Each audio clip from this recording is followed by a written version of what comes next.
Welcome to another episode of Out from the Horrorbox. I'm your static host, Dom, and in today's episode, we're going to take a look at the 2024 found footage sci-fi film that is the 7th installment with 5 short horror films and a wraparound narrative. Multiple writers and directors had a hand in each story. VHS Beyond. Somehow, we have reached a point in time where we not only have a fully redeemed VHS series after VHS Viral derailed the series, in my opinion. Bloody Disgusting and Shudder came together to produce 3 new installments. VHS 94, 99, and 85 were banger after banger, showing that the series still had a way to enthrall us. And now with Beyond, we stepped into a whole other side of horror. So without further ado, let's get into VHS Beyond.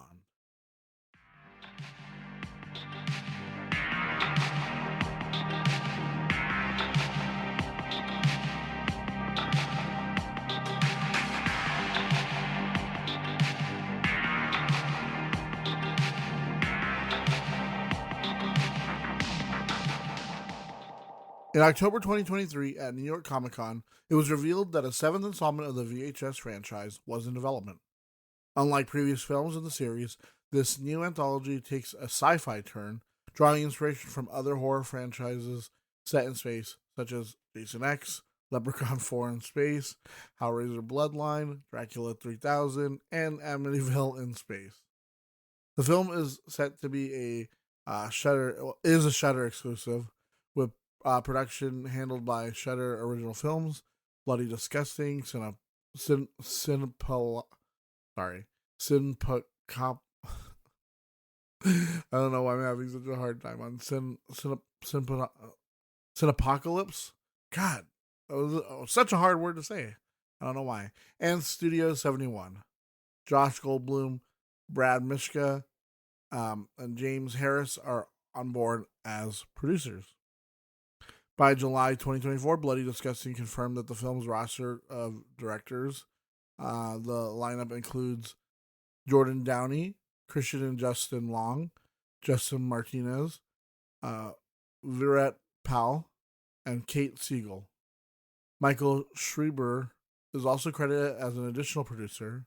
Initially, Kate Siegel had planned to direct a segment that was to be like a musical. However, when this idea was rejected, she proposed a concept involving the Muppets and even hoped to bring in Brian Henson, but that idea was turned down. After discussing it with Mike Flanagan, she eventually landed on the version of her segment that we see in the film. Mike Flanagan is her husband. They work together. He has her in everything that he's done, pretty much since with the one where she is deaf. I don't remember what the movie's called, but since then she's been in everything. I'm pretty sure she's in like Oculus, I think. I know for sure she's in House on Haunted Hill. Midnight Mass, I think she was in that. So yeah, she's in pretty much all of his stuff. But they work together on her segment. I think he helped write it. We'll get into it though. So let's just get into VHS Beyond.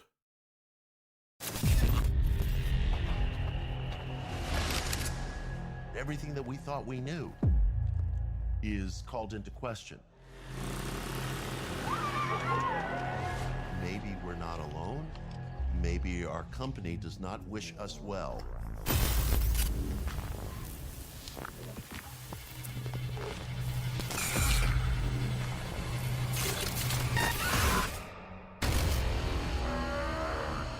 Biggest discovery in human history.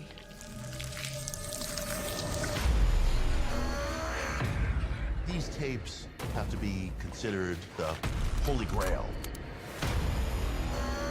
You know, we all want to put an end to this. Tonight we get our chance. Just keep filming.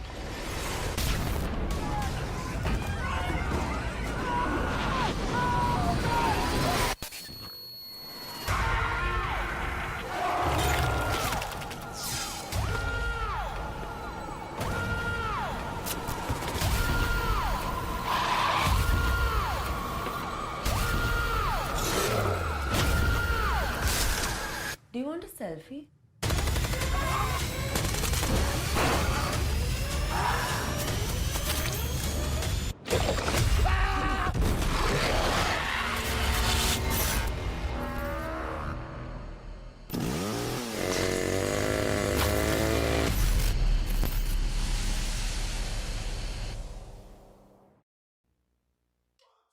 The film is presented as an anthology of 5 short horror films, built into a frame narrative which acts as its own 6th short horror film, shot akin to a documentary with interviews from ufologists. Each short is linked together with the concept of found footage, as each segment is from various VHS tapes. So I'm going to go through all the main short story or short films in it, short horror films, short whatever. I'm going to leave the wraparound, the main crux of keeping everything together towards the end. I think it works better that way, just so we don't have to keep cutting in and out. Just know that each segment there's a prelude to everything, and then between each segment we kind of cut back to that quote unquote documentary about the interviews with the ufologists. And we'll see in the end what that was all about. But let's start off with the first story, Stork, which was directed by Jordan Downey, written by Jordan Downey and Kevin Stewart. Police Unit Warden, W-A-R-D-E-N, stumble upon a dilapidated house amidst a string of baby disappearances. Its newest member, Seguara, is tasked to film the entire mission with another member, E.T., that is revealed to be the father of a missing baby. The unit spot what appears to be a shambling zombie-like person, and following him inside the house. E.T. accidentally hits a wire with several glass bottles dangling from it, and the noise attracts several other brooders, whom the unit shoots dead. After E.T. hears a baby's cry, he charges off on his own. On the second floor, the unit find a cracked open meteor that crashed through the roof and determine it is the cause of the incident.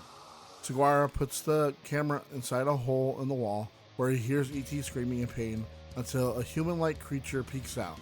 The unit head into the third floor, but their passage is blocked by a barricade. When they use a chainsaw to carve their way through, the brooders come back to life. Upon killing the brooders again, the unit gain access to the third floor and find a tall creature singing a lullaby while holding a baby. The creature goes to the attic, where the unit discovers several cradles containing the missing babies. Nearby, a large alien stork-like creature is feasting on E.T.'s corpse before regurgitating his brains into the mouths of the closest newborn. The unit shoot the stork, but Seguara is attacked by E.T., now turned into a brooder, and is then pierced by the stork. The unit kills both E.T. and the stork and help an injured Seguara to evacuate. It is revealed that Warden have dealt with similar threats in the past, and they decided it was better not to explain what happened. Before leaving, Seguara notices the stork is still breathing and stomps on its head, killing it.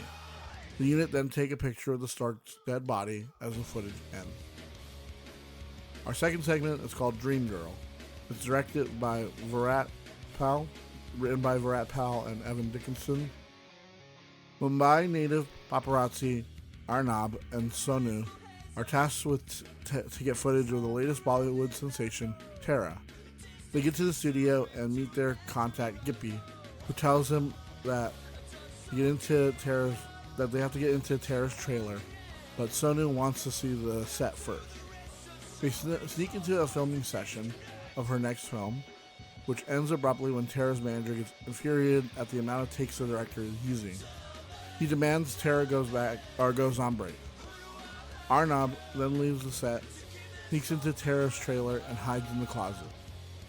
Tara enters the trailer with her manager, who berates her. When the manager leaves, Arnab accidentally reveals himself after he discovers what appears to be Tara's face in a bowl. Meanwhile, Sonu, who's outside, overhears a conversation Tara's manager is having over the phone. Arnab is empathetic to Tara and tells her that she does not need to be pushed around. Tara, emboldened by his words, reveals herself as an android and rips her face off, saying that she will take Arnab's face and rule as a commoner. As Arnab is chased outside, Tara spits acid on her manager's face, which melts off, and chases everyone into the studio. Tara then rips the director's guts out and slaughters the rest of the film's cast and crew by firing bolts of red electricity from her hand. Arnab sees Tara ripping Gippy's heart out before she kills Sonu by gouging his eyes. She then tackles Arnab and rips his arms and face off, placing the latter on her own face. Tara walks outside the studio to journalists, whom she also attacks as the footage ends. Our third segment, Live and Let Die. Directed by Justin Martinez, written by Ben Turner and Justin Martinez. Numerous acquaintances are celebrating Zach's 30th birthday with his wife Jess and his best friend Logan via skydiving. Just before they are ready to jump out, the group spots a large, unidentified flying object and several fighter jets. An alien jumps onto the plane before it collides with the ship, sending everyone falling towards an orange grove, some being injured or dying from the collision. Zach opens his parachute and survives the fall, but learns that Logan, who was strapped onto him, was decapitated when the parachute opened. Zach quickly finds other survivors as he tries to look for Jess, but an alien suddenly attacks the group. The aliens brutally kill Zach's friends before he finds Jess's corpse, having been killed earlier by an alien. Zach escapes from the grove and jumps into a farmer's truck, whom he demands to leave. The farmer threatens him with a gun, but an alien kills him. The gun is fired and blows off two of Zach's fingers on his right hand. Another alien appears and shoots a non-lethal beam from its forehead into Zach's face before disappearing. He attempts to drive away, but the truck is pulled into the air by the ship's tractor beam and lands inside the ship. The aliens suddenly attack Zach as the footage ends. Our fourth story is Fur Baby, directed and written by Christian Long and Justin Long. An animal rights activist group, Stuart, Angela, Miles, Pat, and Christina, decide to investigate the house of a woman named Becky, who runs a supposed dog daycare center and keeps taxidermies of her past dog. Stuart and Angela are sent to Becky's house, and she explains that the reason she keeps taxidermies is because she does not have the heart to bury her dog. Stuart and Angela then meet Becky's brother, Bo, who takes them to the basement where Becky reveals that other people have come asking her questions. She then captures Stuart and Angela to surgically turn them into half-human, half-dog hybrids. Miles, Pat, and Christina break into the house, but are caught by Becky, who has successfully brainwashed two other hybrids, Gary and Abraham, to maul them to death. Later, a porch pirate attempts to steal a package from Becky's home, only to be killed by one of the hybrids as the footage ends.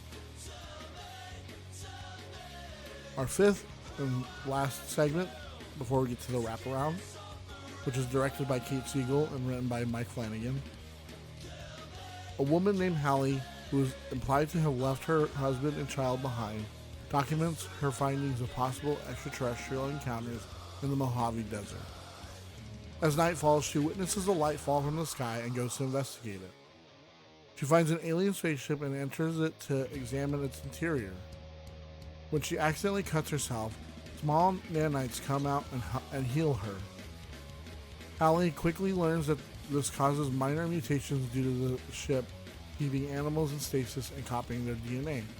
After she hides from an alien, Hallie realizes that she has no escape. The nanites appear again and heal her injuries as the ship accelerates to light speed, throwing her around and injuring her again.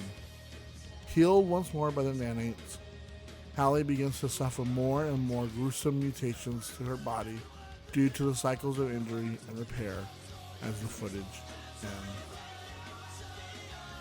Abduction, Adduction.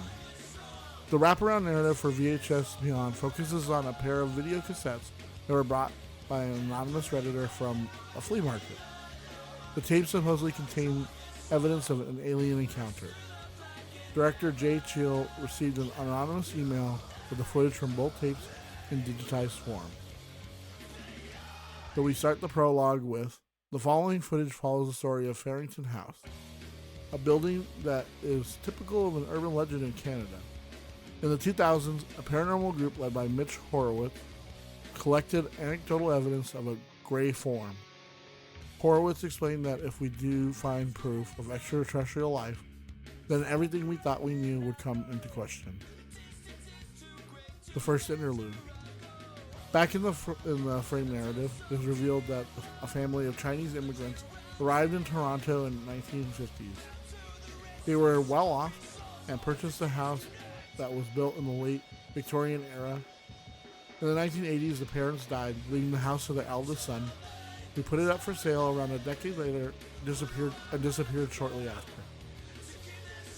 During his time in the house, the son experienced night terrors and thought that the house was either haunted or had mysterious strangers, never actually saying it was aliens, something that is related to how people in the past discover strange occurrences.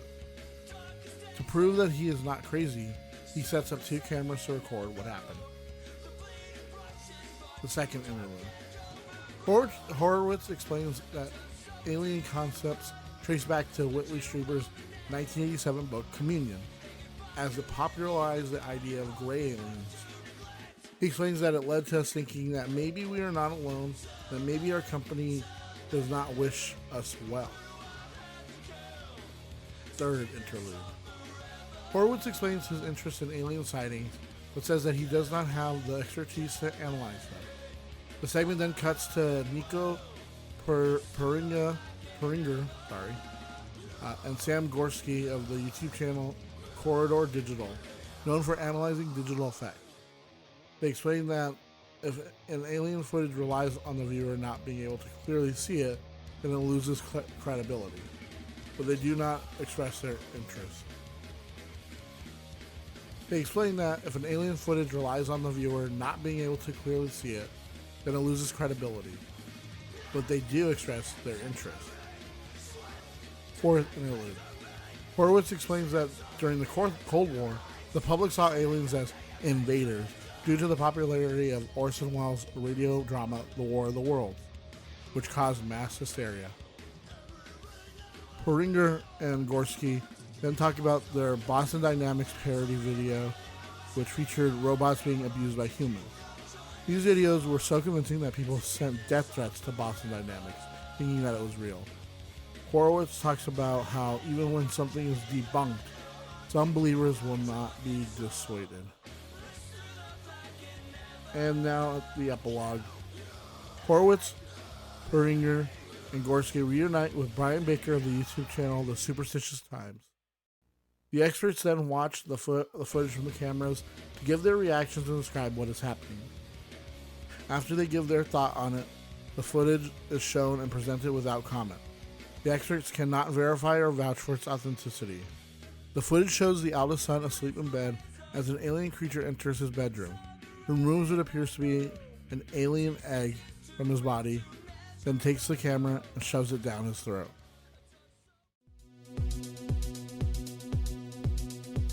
Kill counter.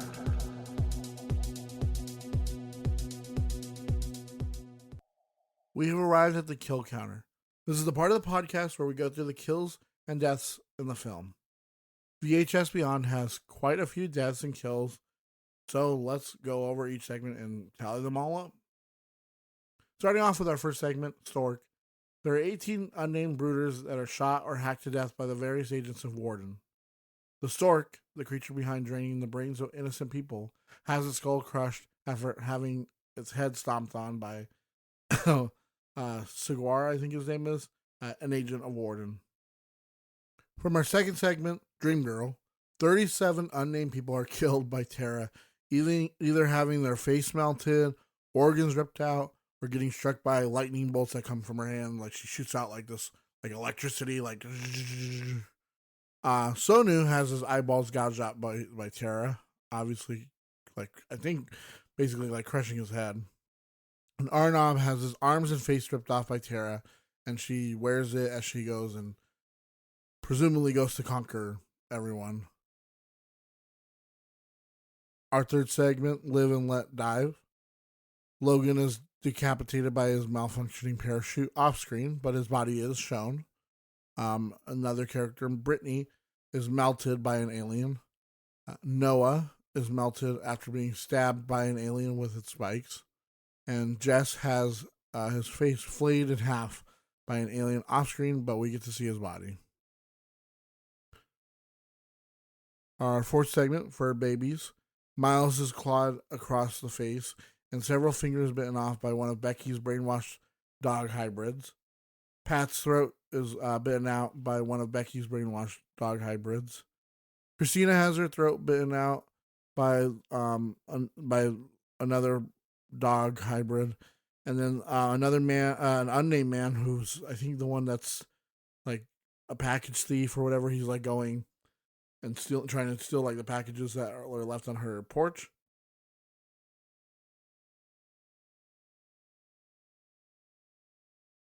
Same thing. His throat gets ripped out by one of the brainwashed dog hybrid things. So I mean, all of those ones are the same, pretty much the same cause of death, or like the like dog person hybrid, whatever. But let's move on to my final thoughts.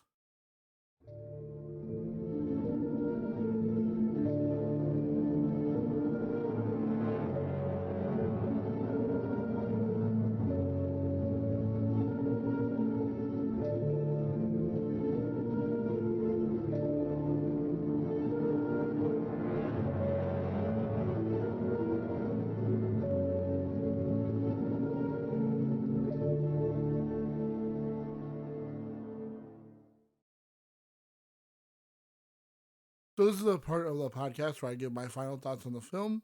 When I start wrapping everything up. VHS Beyond, I will say, is probably the best VHS that has come out in a long time. There's a lot of original ideas, a lot of things in there that I would never even have thought of. I'm glad. I like to see things new. I like to see fresh things that are outside the box. I think the weakest segment to me might be the dog one, where they go in and like she's been creating like human animal hybrids. It's okay. I think they said good concept, but overall it's like it's fine. I think that the warden one, that one with the stork, that one's pretty good. And then maybe next would probably be the Dream Girl one with the android and the robot. The Bollywood one, that one was pretty good. Like I said, they're all pretty good, but I think the ones that stand out the best. I mean, the wraparound story. I'm gonna put the wraparound story probably below.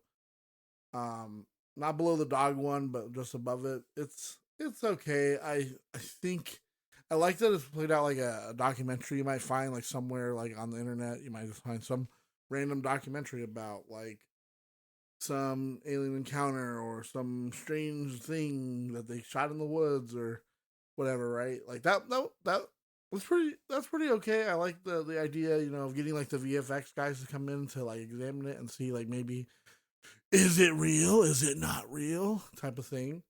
That's pretty cool. I like that. I like that idea. I think Live and Let Die is a pretty good one.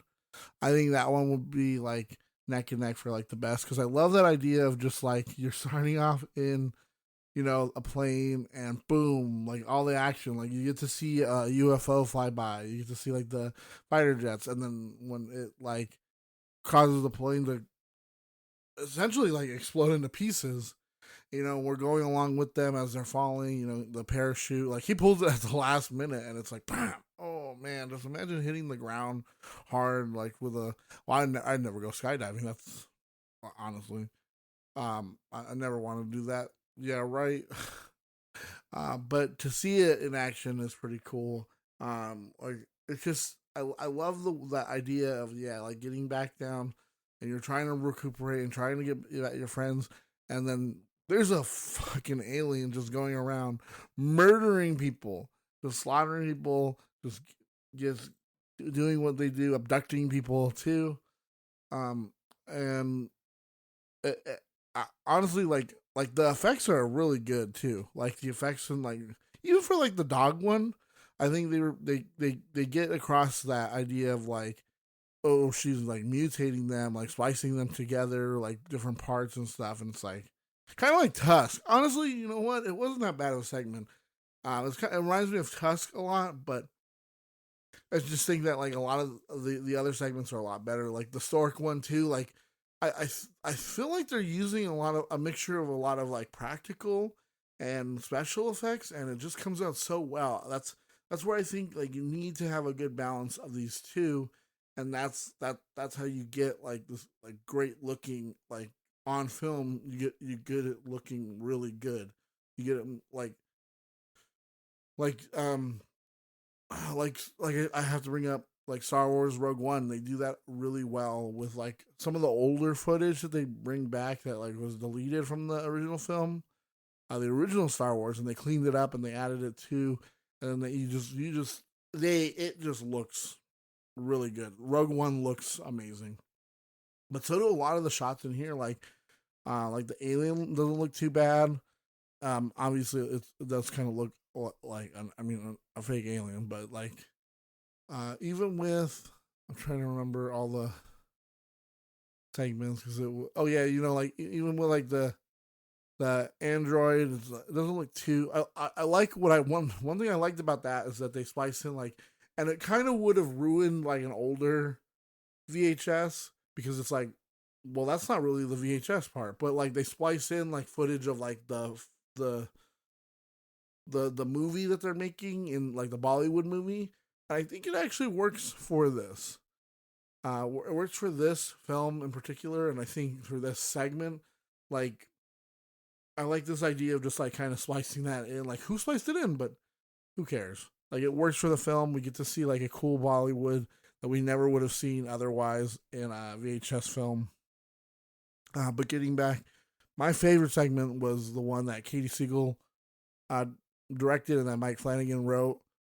Like that's such an original, like crazy idea and concept to come up with, and I didn't even like I wouldn't even have thought about that. Honestly, like this idea of you get into this, you're hunting down a UFO, and you get inside, and then like it decides to take off, right? The whatever came on that craft or ship or whatever you want to call it, and they just decide, oh, I'm going back home, and then like they take off, but they're put into stasis, right? Like because wherever they're from is light years away, right? So they're put into stasis to survive.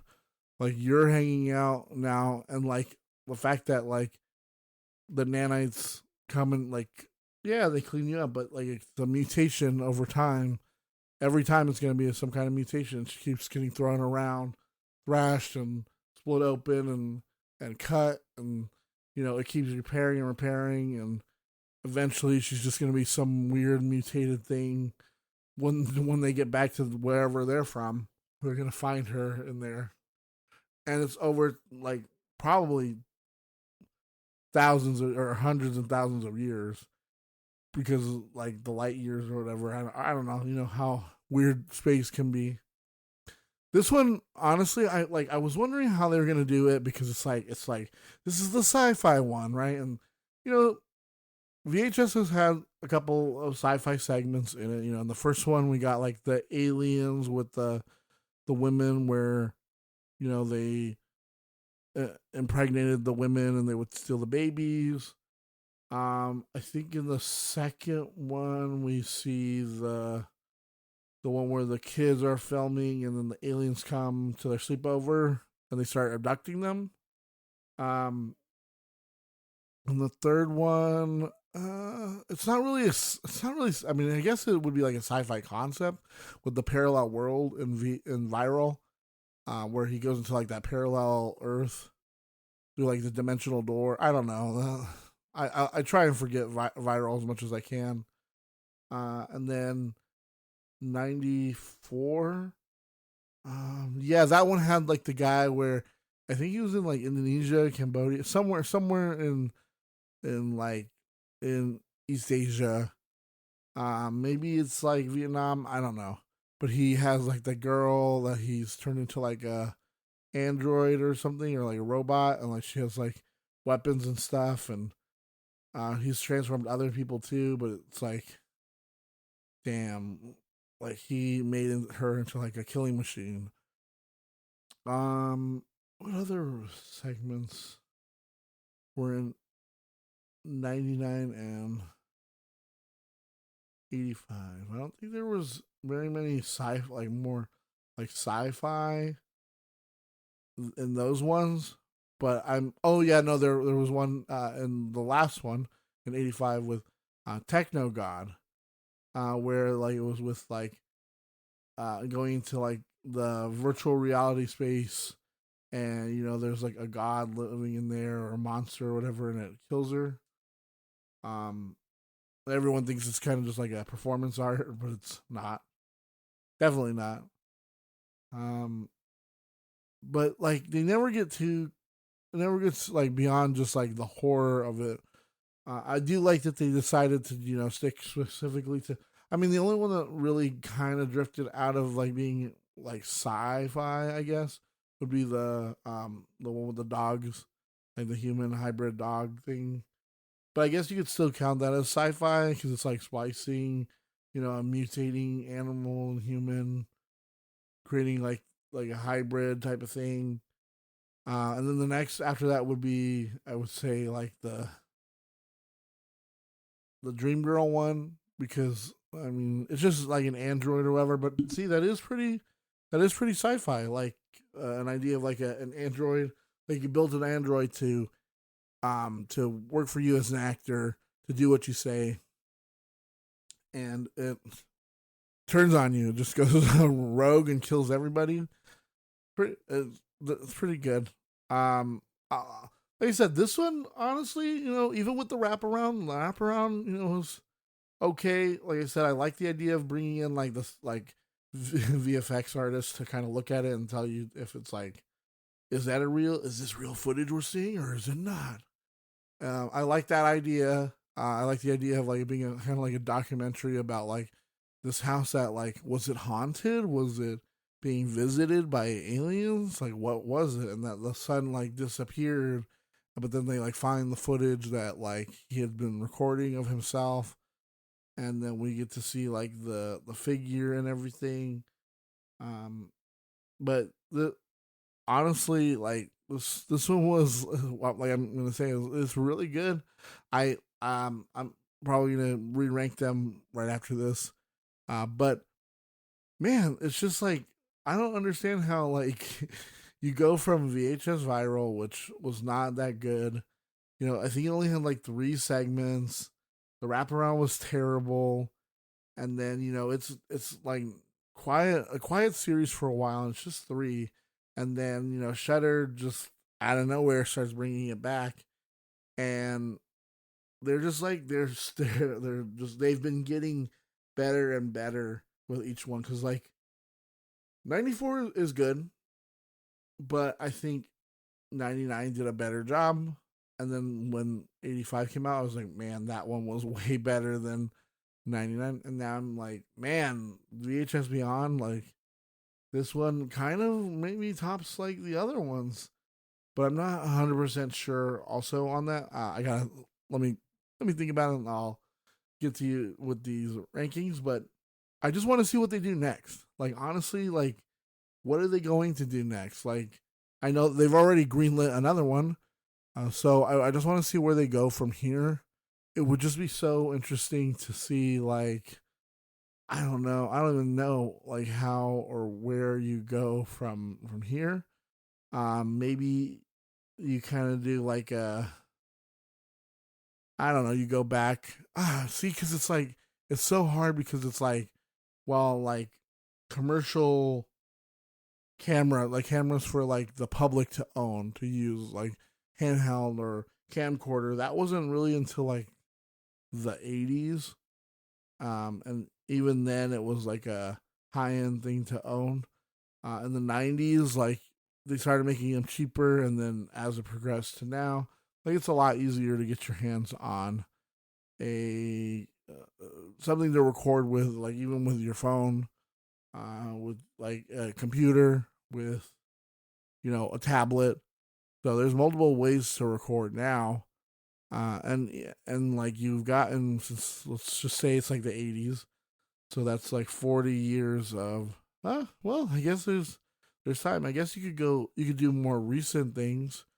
You could go back to like the original ones and just be like, and do a wraparound where like they're like go back to being just kind of simple, where they stumble upon these tapes or something.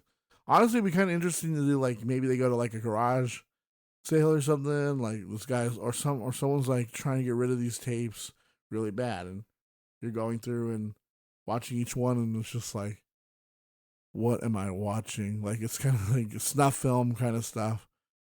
And then you get to see these things, and like, I don't know, you can go from there. But yeah, honestly, this is a great one. I honestly want you guys to go check this one out. I'm probably gonna say I'm gonna give it like a 4 out of 5 stars. This one was really good. Like I said, like they have like stepped up their game for VHSs, and I just can't wait to see where they go with it next.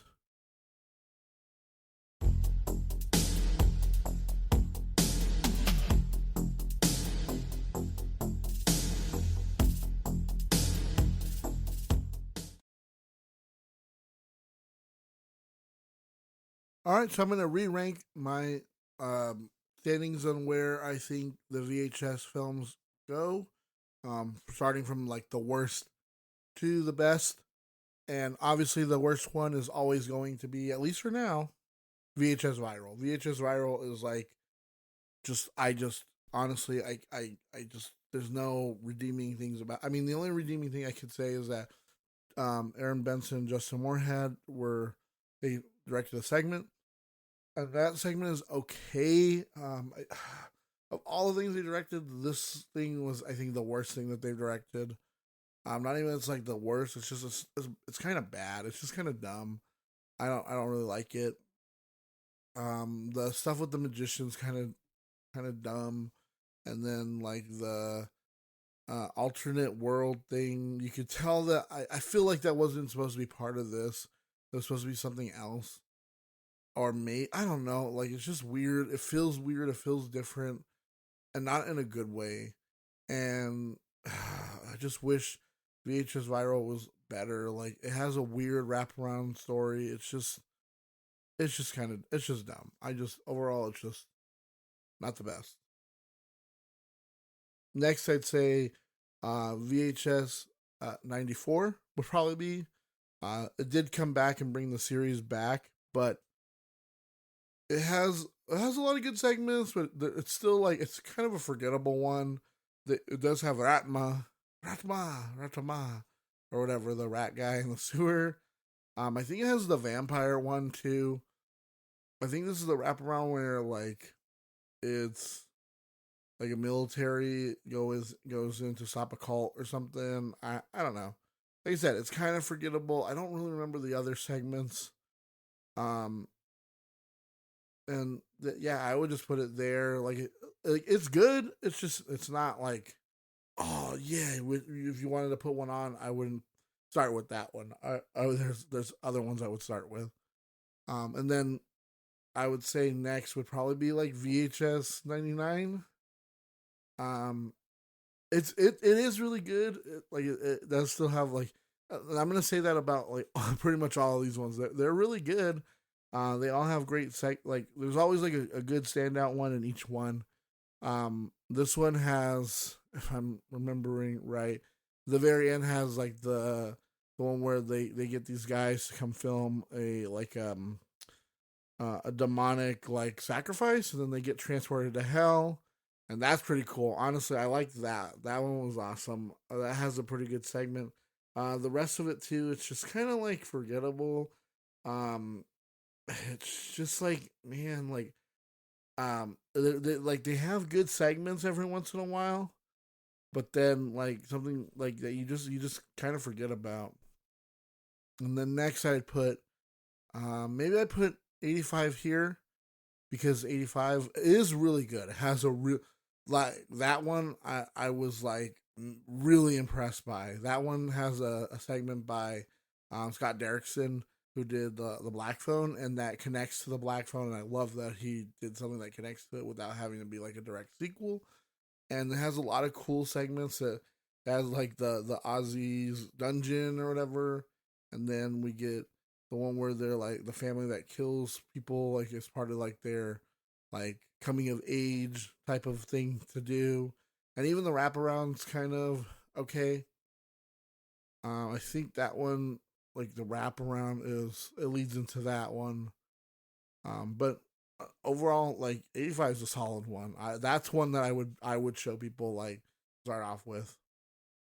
Next, that's where I put Beyond, right here at number 3. Beyond is just so good. It's so good. Like, it has a lot of like great segments. I think the only segment that like kind of is like I said, is the dog one with the but even that one's not too bad. Like, it has a lot of good segments. It has a lot of interesting segments. It has a lot like going, a lot of the effects, especially because I think because it's sci-fi. So there's a lot of those special effects that people want. And then in the number 2 slot, this is where I go back and forth, because I like the first one is the OG, and it has such great segments, right? It's like bang, bang, bang, bang, bang, bang. It's got 5 of them, and they're all pretty solid. And then the second one, yeah, we lose one, so there's only 4, but it has one of like the greatest segments of all time. So that's why I'm gonna put number 1 in the second spot, because yeah, it's the OG. It's got like, it starts off with the banger with that is like the gargoyle or whatever she is, or succubus or whatever she is, where she's like, I like you, and she like eats those guys and murders them. And then there's like the one where the couple are going on like their honeymoon, and it turns out she's with her partner. She's actually gay, and so she's supposed to be afraid of gay people. No, I'm just joking. No, but they kill her husband, and they steal away in the night. And then I'm trying to remember all the segments. I just remember the alien one where he's working with like the aliens to implant the babies. Oh, and then there's it's like kind of like a Friday the 13th one where like you can't see the person like on the camera, where they come up as static and they're going around murdering everybody. There's one more segment. Not remembering it for some reason. Oh yeah, the last segment is the one where they go and they find the exorcism happening and they try and stop it. The group of friends, it's Halloween night. And yeah, see, like, it's like it's like a solid 5 short films. They're classics. They're the OG. Number 2, I know it kind of sucks, but it's like the reason why number 2, the second film, is probably the best one. It starts off with a pretty good one, where like the guy gets the eye, a replaced eye, and he can start seeing like dead people, and the girl can hear like the dead, and then they end up dead. And then there's the one where the next segment is, I think, the zombie one where the guy who's like out biking and he gets bit by a zombie, and then he turns into a zombie, and then we get his point of view as he's going around killing people. Then we get, I think it's the one with the kids next, or it's the one with the compound. But either way, I'm gonna save the compound one for after the kids. The kids, they're like having a sleepover. The parents go out of town. The sister's like babysitting, and they're doing dumb kid shit. And that's when at night, the aliens come and start abducting everybody. And then the little dog has the camera on his back, and they try and take the dog, but they leave him and they kill the little doggy. But yeah, like that one. See, they're pretty good, right? But then you get to the last segment, or one of the last segments. It's they're filming this compound in like Indonesia, I think, or somewhere, right? And they get there, and it's like some kind of like cult compound or whatever. And the one of the camera people, or the journalist, she's like pregnant. She just found out she's pregnant, and it turns out she's cheating on her husband. The husband finds out, but then it turns out that they were brought there for a reason, because they're going to use her baby as a way to bring about a demon, and everyone there also is like possessed, or they turn into zombies, or like some of them, like they just like murder, they commit suicide. Like, it's a crazy the whole thing, and the demon comes out, rips out of her, and like chases after him, and it's just awesome. Like the effects too are just amazing. It's this long segment, but it's worth like getting rid of one segment to add this one longer segment that's just crazy, just batshit crazy. They throw in all this stuff, and it's like, what? Why would you do this? But makes for a great film, and I highly recommend it. That to start off with, either the first film or the second one. Honestly, I'd start with the first one. If you're ever going to introduce people to the series, start with the first one. Then show them the second one, and they're gonna be like, "How do you go down from this?" And then you watch the third one. You don't. Honestly, I'd say skip the third one. Don't even show it to them. They're not worth it. And then, yeah, and then you get into like Shudder's 4 that are just amazing. One after another, they're just awesome. And yeah, like this series is still going since 2010. I can't believe that 2010 was when that film originally came out. I remember seeing it and being like, "Oh, you guys gotta see this. You guys gotta watch this. It's so crazy." Like VHS. Oh my god, it's crazy. And now here we are, what, like 15 years later, and we're still going. And there's gonna be an 8th film. Can you believe that? An 8th film. So once that comes out, it'll probably be like around October, the end of this year, 2025. So we'll wait and see what that one's like. Probably do like what we always do. It seems to be like a annual thing now. Once it comes out later in the year, we do it early in the next year. Yeah. So for now, that's the rankings I have for VHS series. Did you ever think we'd get a 7th installment of VHS? Which segment was your favorite? Ready for an 8th film? I really want Kate Siegel to direct again. We want to thank you all for listening. And if you like what you hear, please subscribe to get every new episode downloaded. Do you have any personal or fictional, paranormal, supernatural, or unexplainable stories? We'd love to read them on the podcast. Please send your stories, recommendations, or anything else to horrorboxpodcast@gmail.com. If you want to show more support, you can always follow our socials on Instagram, Threads, TikTok, or check out our YouTube channel, all at Horrorbox Podcast on all sites. Also, you can buy me a coffee at coffee.com/horrorboxpodcast. It really helps out. Until next time, maybe don't watch the skies. This is Dom, signing off from the Horrorbox.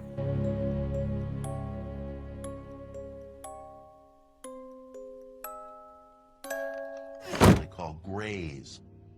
Slender limbs, a large cranium, oval-shaped eyes. It's a cultural archetype. And a theme developed that maybe we're not alone, and maybe our company does not wish us well.